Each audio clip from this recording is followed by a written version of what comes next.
No início de 1938, ocorre um fato que viria a favorecer ainda mais os planos do Führer no México.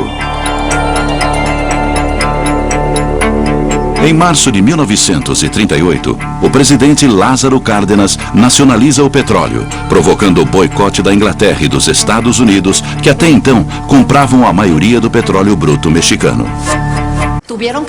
Tiveram que tomar uma decisão que desagradou politicamente ao general Cárdenas, que era vender o petróleo para o eixo. Mas venderam assim mesmo. No dia 1º de setembro de 1939, a Alemanha invade a Polônia como resposta a um ataque polonês em um posto de fronteira alemão. O incidente acaba por deflagrar a Segunda Guerra Mundial.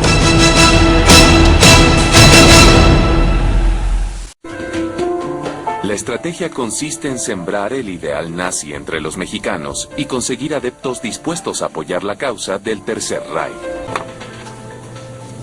También agregó este nuevo y carismático líder de Europa que Alemania se propone hacer el nuevo imperio del continente. La ideología también es propagada desde las radios. La XCW era la estación más conocida de México que transmitía para toda Latinoamérica, y su propietario era el empresario Emilio Azcárraga. Las estaciones de Emilio Azcárraga no se puede decir que eran estaciones 100% nazis, eran más bien simpatizantes de los alemanes. Quando Manuel Ávila Camacho chegou ao poder, houve uma virada radical para a direita. Então passamos de uma esquerda declarada, por assim dizer, para uma direita oculta, que é a de Manuel Ávila Camacho. Outra coisa que facilitou o trabalho dos espiões alemães no México foi a corrupção generalizada que existia no governo. Eles usavam grandes somas de dinheiro para comprar funcionários e ter acesso a informações estratégicas.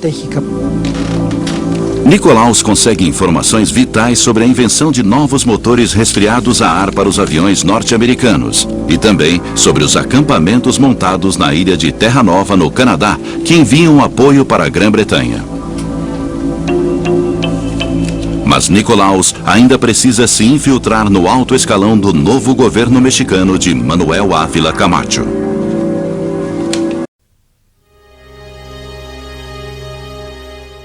En el caso de México, cuando en los años 40, cuando está creciendo el narcotráfico, ya empieza a aumentar la venta de drogas hacia los Estados Unidos, el típico narcotráfico de mandar las drogas mexicanas a los Estados Unidos, pero que no se quedaban aquí. Para 1946-47 sí hay un incremento del consumo de drogas en México. Y el principal combate que se hacía al narcotráfico en aquella época era por parte de las autoridades de salud y muy poco por las autoridades policíacas. A Estados Unidos le molesta que México tenga leyes muy laxas contra las drogas en esas fechas. Y nos impone que se modifiquen, nos impone que se sancionen más, y otra cosa que impone es el modelo policíaco para combatirlos. Desde 1940 ellos financian que el ejército participe en Sinaloa en el combate a las drogas. Cuando Cárdenas ve que se están incrementando el consumo de heroína en México, decide con un doctor de la Secretaría de Salud legalizarlas. Lanza un decreto de legalización del consumo de drogas. El Estado les va a proporcionar a los consumidores la venta de drogas a precios muy bajos, y hace un decreto que se publica a final de su sexenio, en 1940. Posteriormente,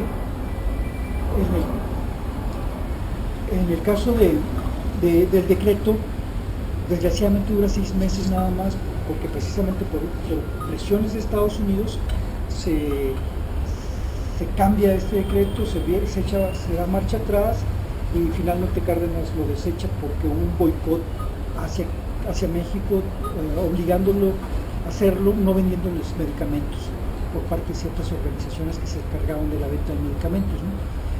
Y en ese periodo de los 6 meses el experimento es muy interesante, porque el Estado va a regalar drogas incluso en ciertos casos. Por ejemplo, en las cárceles de México, donde se consumía mucho marihuana y los narcotraficantes lo vendían, les empezaron a regalar cigarrillos a los internos. Y posteriormente, el caso más interesante es un dispensario que abren en la calle Versalles, donde los adictos a la heroína van a ir a poder comprar a costos muy bajos su inyección y órale, que se inyectaran y se pusieran la droga, ¿no?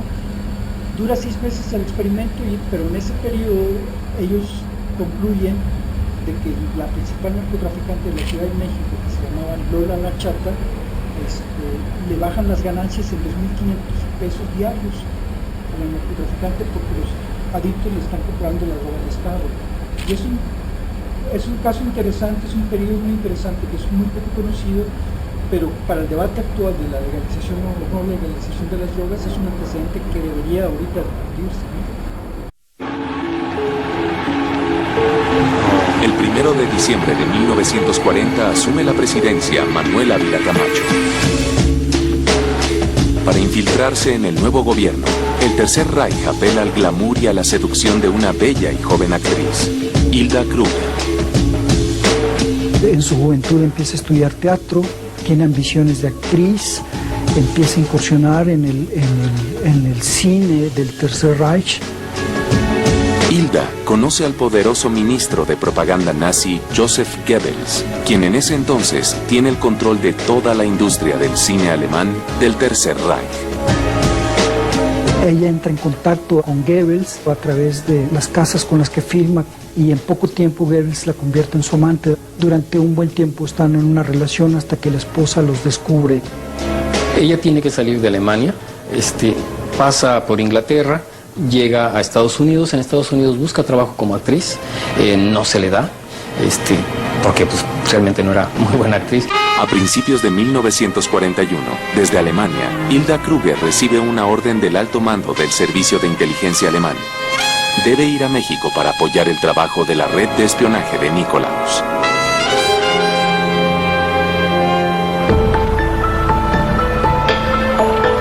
Hilda Kruger cruza la frontera de Estados Unidos con México a través de la ciudad de Nuevo Laredo, el 9 de febrero de 1941. Buenos días, señorita. ¿Me permite su pasaporte, sus papeles, por favor? Sus rasgos alemanes, pues la sacaban un poco del esquema de la gringa. Aquí tiene, señorita Kruger. Bienvenida a México. Gracias. Pues una valquiria despampanada. Vaya, si algo podría decir, es una valquiria muy seductora, muy simpática, muy dulce, muy ocurrente. Se sabía todos los corridos mexicanos sabidos y por haber de la Revolución.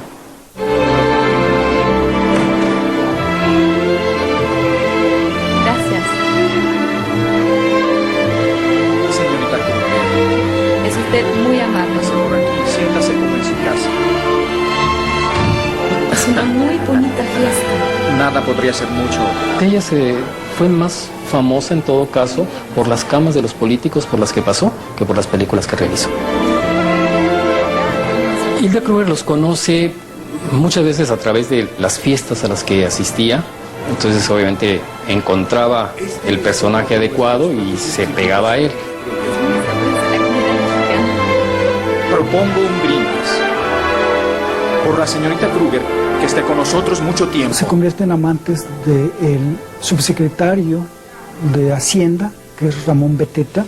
Es un hombre importante en las finanzas. Posteriormente se hace amante del secretario de Gobernación, Miguel Alemán Valdés, que la convierte en prácticamente su amante privada más importante.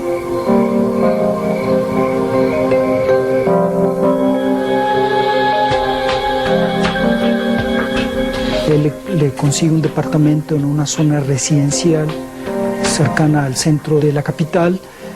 Se llamaban los apartamentos Washington, que eran unos apartamentos lujosos. Los agentes de la embajada que lo vigilan a Miguel Alemán dice que llegaba a la casa de Kruger a las 11 de la noche, se quedaba ahí hasta las 4 de la mañana.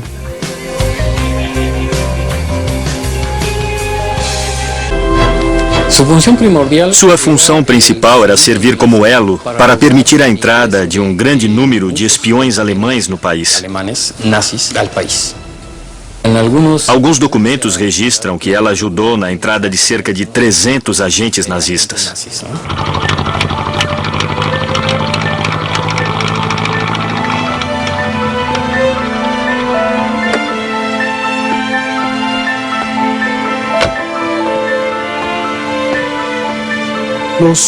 Quanto aos espiões do exército alemão no México, uma de suas operações mais bem-sucedidas foi o contrabando de uma grande quantidade de matérias-primas, como alumínio, mercúrio e tungstênio.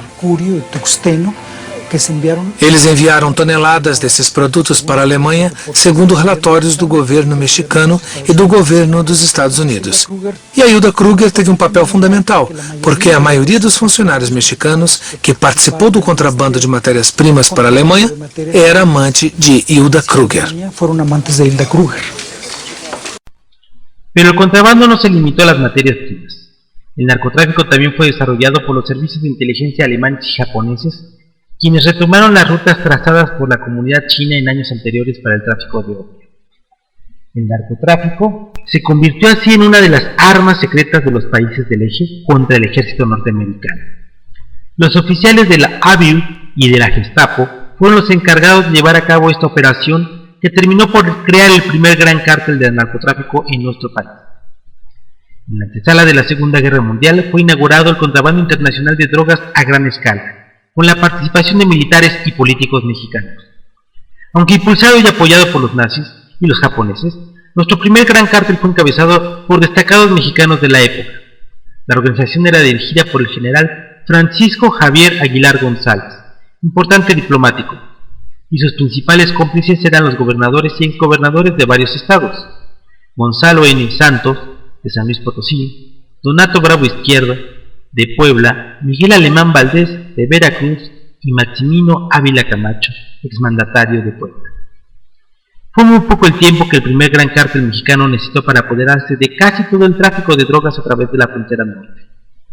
La organización impulsada por los nazis no solo utilizó las rutas inauguradas por los chinos, sino que abrió nuevas vías para llevar los estupefacientes enviados desde Alemania y Japón a ciudades como El Paso, Douglas, Laredo y San Diego. La logística y las operaciones del campo del cártel eran supervisadas por un teniente coronel de la mismísima oficina de la Presidencia de la República. Para lo referente al lado del dinero, el cártel incluyó a un banquero de origen sirio. Aunque resulte extraño, quizá los informes enviados a Washington por los agentes norteamericanos tengan el mismo valor hoy en día que cuando fueron redactados.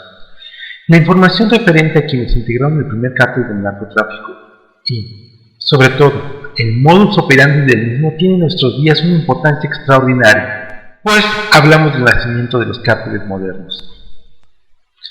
Durante la Segunda Guerra Mundial, el trabajo de la inteligencia norteamericana impidió que los alemanes alcanzaran su objetivo. Hoy este trabajo debería ayudarnos a descifrar una de las claves del tráfico de tóxicos actual: la infiltración de los cárteles en los círculos de la alta política. Un pacto escrito del 7 de enero de 1942 reportó a Washington la penetración de fuerzas extranjeras en la política mexicana.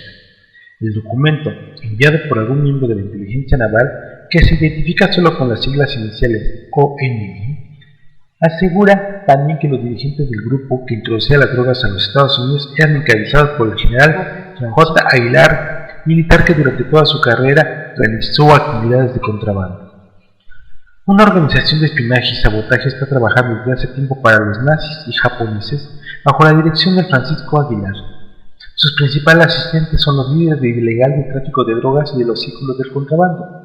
Él también controla a los espías y agitadores que trabajan para los grupos nazis y nipones.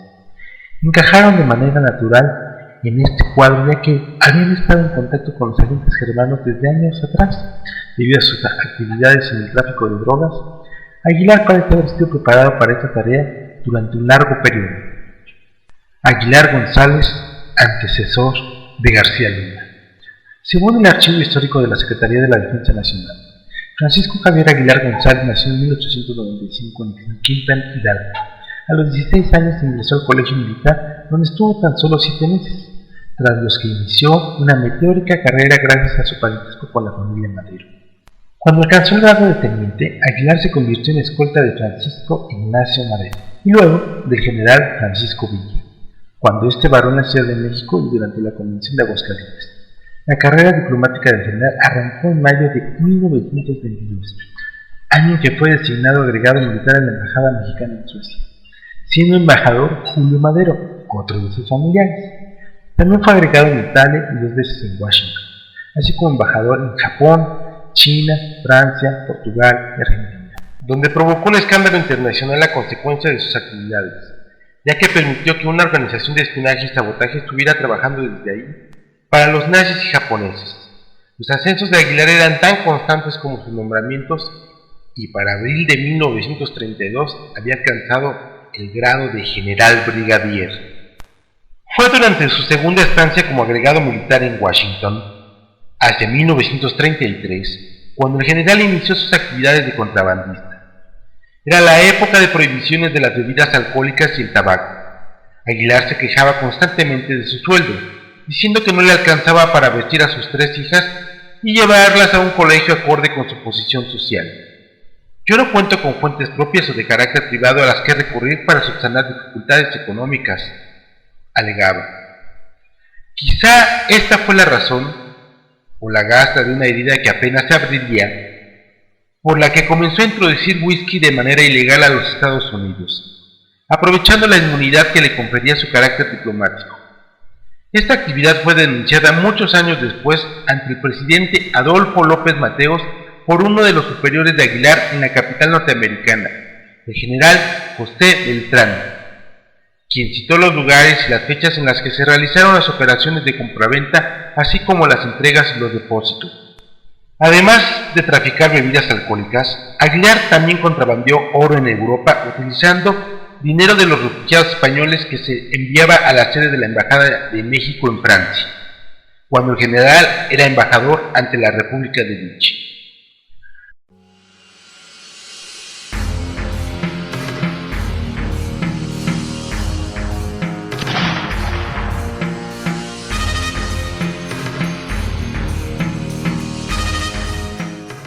¿Qué país, Catalina? El que no tiene miedo tiene tedio.